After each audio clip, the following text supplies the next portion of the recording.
But we also have a graphic here I want to walk through. So maybe you're asking me about, what does that mean?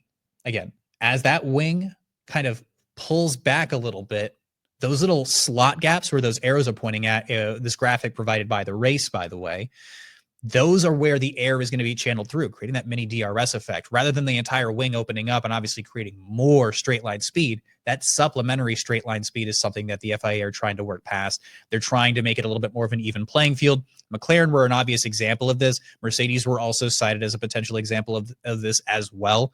Two teams benefiting pretty heavily within this current, little wiggle room within the rules. So that's just going to be something to keep track of moving forward or keep an eye on. Flexi wings are going to be heavily scrutinized. I think they have up to 6 weeks of this season to really clamp down on the regulations imposed at the end of last year as far as how much things can or cannot move. But all that to say, McLaren may or may not have benefited pretty heavily with all of the added technical upgrades they've already brought in for this absolute monster of a car and a monster performance they already were showing in Australia. I don't think it's going to put them back so much, but it's going to tighten up those windows a little bit more for other teams to potentially take advantage of. And it's going to force other teams to innovate accordingly. So just walking through that FIA rear wing regulation,